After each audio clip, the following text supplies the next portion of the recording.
देखिए, हम एक जगह आए हुए हैं, यहाँ ड्रैगन फ्रूट की खेती होती है और ये हमारे मित्र हैं इंजीनियर आर.एस. बथुरिया जी, इनके माध्यम से आए। अब ये एक कैमरे का काम करेंगे, मैं इस पर कुछ स्पीच देता हूँ, क्या क्या इसके लाभ है क्या है। देखिए, ये ड्रैगन फ्रूट की आप देख रहे हैं खेती हो रही है। ये कैक्टस का एक फैमिली है, कैक्टस की फैमिली है, जिसको हम कभी यूजलेस कर समझते थे, बेकारी चीज़ समझते थे कैक्टस को। उससे हमें लाभ कितने मिल रहे हैं आप देखते चलिए, मैं चलता हूँ।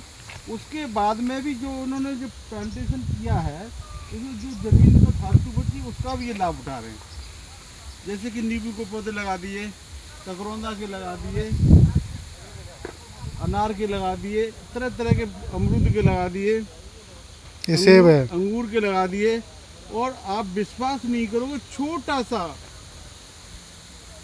अभी हमने एक फल खाया, नींबू, देखने में बड़ा छोटा था। कहते ना सत्सैया के दोहे जो ना भी कहती देखने में छोटे लगे गाँव कर तो गंभीर, छोटे से उसने कम से कम जो है, ये देखिए मैं दिखा देता हूँ आपको प्रैक्टिकली। ये है, इसमें रस कम से कम जो हम नींबू खरीदते हैं उसके 30 नींबू का अकेले में फल है, जूस है। और ये इतना बेहतरीन है, मैं आपको दिखा रहा हूँ। तो ये छोटा जरूर है, लेकिन इसका जो मूल तत्व सिट्रिक एसिड है बहुत ज़्यादा है इसके अंदर। मैं इसको वापस करता हूँ और मैं खेती आपको पूरी दिखाता हूँ। देखिएगा कितनी ज़मीनी जगह लग रही है।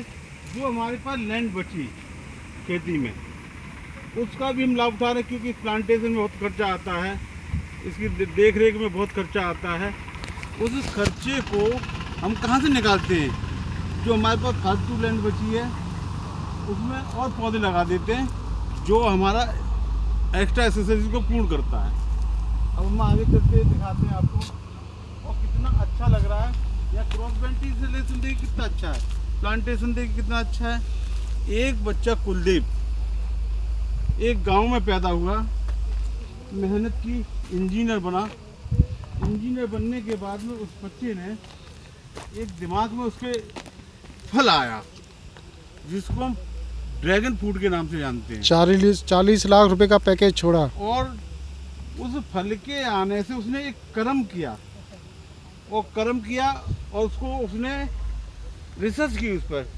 और रिसर्च करने के बाद उसको लगा, एक किरण उसको ऐसी लगी कि उसने अपनी इंजीनियरिंग का जो सैलरी पेड था, एक लगभग 40 लाख का पैकेज उसने छोड़ दिया। आज वो अपनी मेहनत के बल पर प्रैक्टिकली लाइफ को जीते हुए, साइंटिफिक लाइफ को जीते हुए, रिसर्च करते हुए, और मैं तो कहूँगा R&D, research and development, research की और क्या चीज़ डेवलप कर रहा है। उस बच्चे की प्रतिभा को आप देखिएगा, प्रतिभा के हम जहाँ आकर के एक तरह से नतमस्तक हो गए।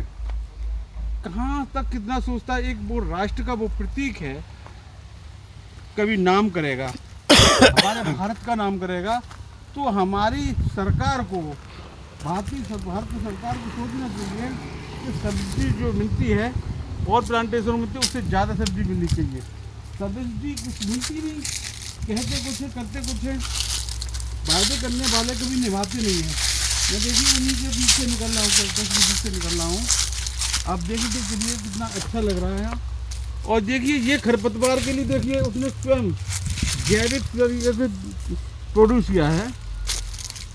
और देखिए, देखें मैं पकड़ के दिखाता हूँ, बिल्कुल कैक्टस का एक परिवार का अंग है ये।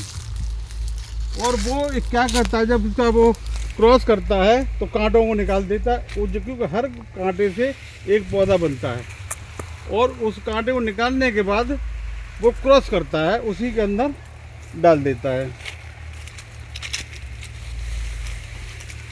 ये देखिए, ये जो फालतू लैंड है, ककरौंदा लगा दिया, जैसे हम अचार खा लेते हैं और सब्जी भी बना लेते हैं, बहुत अच्छा लगता है। ये कितनी वैरायटी है, उसका मस्तिष्क क्या है, एक बहुत बड़ा विकास।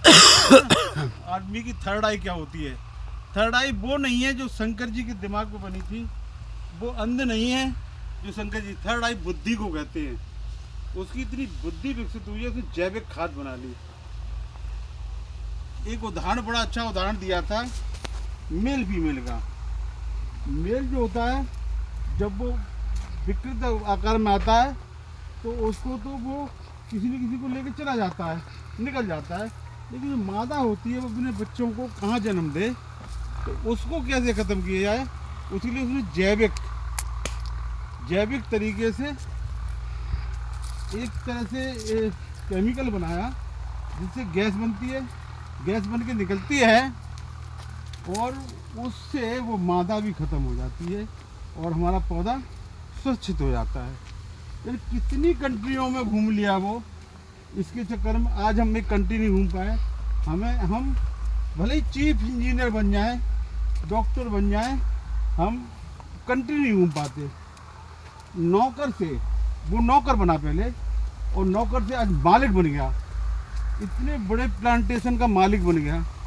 तो ये बात भी सत्य है कि नौकर से ये मालिक बनते हैं, सीखते वहीं से हैं और उसने अपनी प्रैक्टिकली और साइंटिफिक लाइफ को जिया।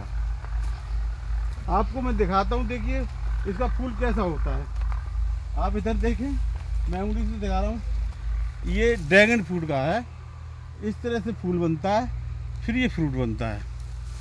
कई चीज़ हमें चखा के देखी, कई तरह के फल खिलाए, हर फल में अपनी अपनी क्वालिटी पाई गई, अपनी अपनी क्वालिटी इतनी बेहतरीन पाई गई कि हम उसके मुरीद हो गए। हमें भी लगने लगा क्यों ना हम भी इस काम को करें, मेहनत करें। तभी तो कहते कर्म ही पूजा थी, कर्म ही पूजा है, कर्म ही पूजा रहेगी। हमें शॉर्टकट रास्ता कभी नहीं अपनाना चाहिए। साइंटिफिक रास्ता ही हमारे जीवन को अग्रिम सीढ़ी तक ले जाता है।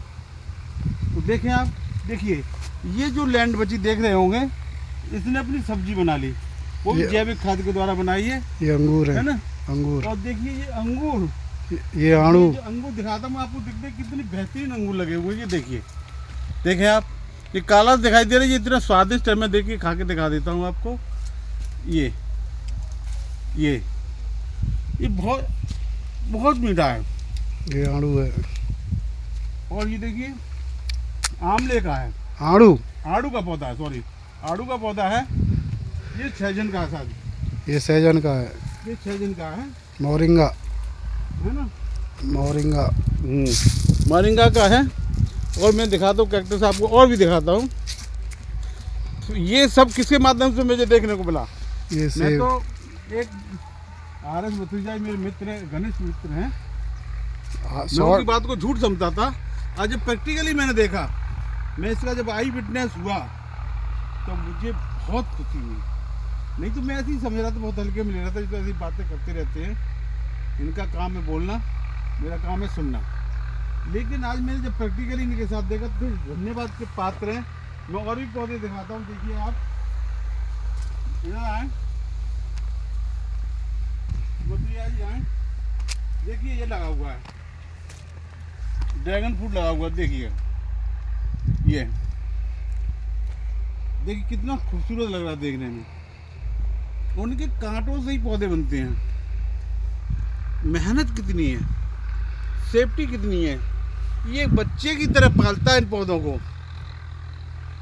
जब इनको कुछ होता है, कीड़े दुश्मन आके, कीड़े होते हैं जो दुश्मन होते हैं, उनको लाके आते हैं, इनको इन्हीं बीमारियों को ख़त्म करता है। तब जब बच्चे से हम बीमार पड़ जाते हैं तो हमें भी तो डॉक्टर के पास जाना पड़ता है। ये वो डॉक्टर है, ये पौधे उसके बच्चे हैं।